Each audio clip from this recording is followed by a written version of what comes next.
we're back with On the Record with Tiffany and Kevin. Yeah, thank you. Here on 9:30 a.m. The Answer, our home, our roots. Yeah, look at you. Okay, so Tiffany's back in motion here, and we're back on 9:30 a.m. The Answer. All right. So we talked a little bit about what we're doing, what you're doing with the Kidney Foundation. What we're doing. What we're doing with the Kidney Foundation, right? I don't want to be that man who comes in at the last minute, right, and tries to take over the situation. He's been working with Texas Kidney Foundation and me and supporting TKF since I started at TKF. I mean, our largest financial supporter is sitting right here with me. That's a bad being, right? I guess when I'm the largest. Well, you know what? So speaking of that, I just want to make people understand this. When the pandemic hit and we lost 40% of our revenue, kidney disease didn't go away. It actually ended up being, as we saw, diabetes was a catalyst for a conduit, if you will. For COVID-19. Yeah. And so we saw people who were at risk, highly at risk for kidney disease. Yeah. Those were those numbers that you saw of people dying. And so when we saw this, and we actually, within our own friend and family group, we've lost over this pandemic over 60 people. So when we saw at the beginning of it, now we are used to the deaths. My uncle just died last week, and we're going to bury him on the day that this recording airs. But when we saw the beginning stages of it, we were definitely at a full sprint. What do we do, and how do we help people identify this early, because we can see the wave of illness that will come from this. It's not in just the deaths. People are looking at the deaths, but it is in what COVID-19 and things of that nature do to your body and leave behind after it's affected your body. It's the after effect. And so we couldn't get anybody to fund us. And so my husband left his job, liquidated assets, and put the money into us testing the community. That's what we did. Each year of the pandemic, $50,000 of our money went into testing. Yeah, that's not very Baptist of us, right? I have a issue. But we had to get the proof of concept, so that we could show A, what we're saying to you is correct. B, here is how we can help our community get healthier and impact the community. And then C, this is why you should support us doing so on a larger scale. Okay, let's break all that down, right? Because I think one of the things that sums it up, and what I meant by not very Baptist of us is, I grew up as a Baptist kid, and so we were always raised that when you do good for people, or you're doing something right, you keep it to yourself. You don't share that. So that's what I meant. Well, you did keep it to yourself. Yeah, I'm sharing it. You didn't share it. Yeah, so that's what I said. That's what I meant when I'm sharing it as the president and CEO of Texas Kidney Foundation, because literally, wait a minute, we would not be, let me finish what I'm saying. Okay. We would not be at the place that we're at right now with so many people supporting us to do the testing. This is true. Of 6,000 people that will happen this year. Yep. Were it not for that investment in God's work. I agree. I was just explaining what I meant, because a lot of times on the radio and on the internet, when you say things and you don't explain them, people's minds go and wonder. So we did that. So let's talk about this. I want to tie this into something. I want to go somewhere with this, right? So one of the big things that I get a lot of slack from people on YouTube and back and forth. To you for that. Well, thank you. Is that, when I always say B1, right? And I always use that moniker to separate and say I'm a B1 Republican. And what that means is I'm a Black first Republican. So when I show up to an event, a Republican event, Democratic event, whatever, right? I am thinking Black first, because that is the perspective that I'm coming from. I am a Black first Republican. And by that, I mean an American descendant of a slave. Right? I have stake in this country. We're thinking about issues that have to do with Black people. Because we know that if you if the people that are Impacted. and let's just talk in Christian terms. A lot of people that are listening to us are, when we help the least of these, then everybody else rises. Yeah, right? and isn't that? Yeah, but I struggle with that term least of. But I know what you're talking about, right? So we're helping the individuals who are impacted by it the most, right?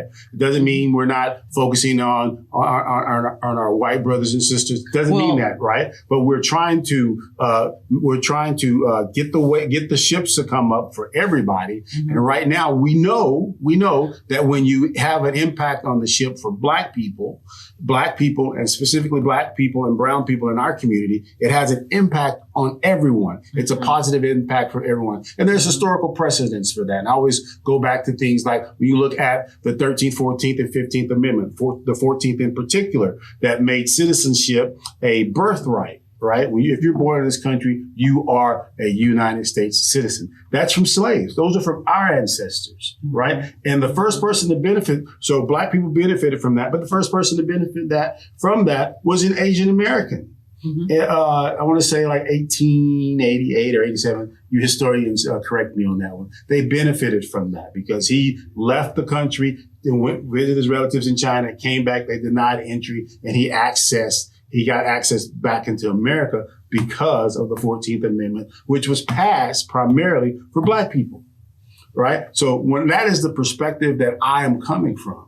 And so on that part there. So when we are out in the community and you're here and we're there, we're having an impact for everyone. The vehicle that we're using is black people, because that we know if we have an impact, a positive impact for black people, everybody benefits from that. And that's just the anchor that we have. The society we live in right now is testament to that. Yeah, and it's where I go, and we have this discussion. Now I'm about to be on the road here. When we talk specifically about police reforms and misconduct by the 10% of the police department, right? And I always say the lower 10, by the lower 10 in the police department, right? We don't want all. 90% of police officers are doing what they're supposed to be doing. They are serving us well in our communities. But when we address that specific issue about police being that bottom 10%, treating citizens who happen to be black poorly, beating them up, doing all these inappropriate things, right? So that is not just happening to black people. As a friend of mine said, it's happening to white people as well. It happens to poor people. Yeah. That's who it happens to. But they stigmatize it with black people. Yes. Right? And that's what they stigmatize to. And so therefore, because they stigmatize, the only people who get beat up are black. No, it's black but and white beat people. Up more. But white people are less likely to come out and stand up for that in a very public way. Yeah. Right. And it's less likely to be on TV. So when we stand up for So yeah. So when we make a stand for black people, we're standing for everyone because, and I'm going to say something controversial here, black people bear the brunt of most of these things. So a stand for a black person is a stand for America, right? So when you stand for the correction on the bottom 10% being abusive to a black citizen, you're actually standing for the whole community. So we know that when we stand for black people in the medical who are disenfranchised by the medical system, we're taking a stand for America. Oh yeah, we're taking a stand for everybody because we know that the disparities that exist in varying nuances across the spectrum of people who are middle, lower middle class, and poor. Well, you're saying there's a nuance, but it's oftentimes people come into the system. I'm just talking with on the particular medical system. One, a lot of terminology is used that you're not aware of. And because you are not aware of that terminology, people treat you like you're stupid, right? And so there can be hostility back on the other end because, I want to get hostile sometimes in my interactions, but I have to catch myself and do well. What I'm saying is that just with my experience with varying people groups, the nuance, and when I say nuances, there are biases, different biases for different groups, but there are all these different little things that do to people within the medical system. And I'm specifically looking at the medical system. Within the healthcare system, notice everybody's sick. It's 1 in 3 that are at risk for chronic kidney disease. So that's not Black, that's not white, that's not Hispanic, that's all of us. That's all of us, right? The way that things like that happen, it's not just that everybody's, there are, I don't know how to explain. No, the way that things happen. Yeah, there are nuances. Each group is being singled out.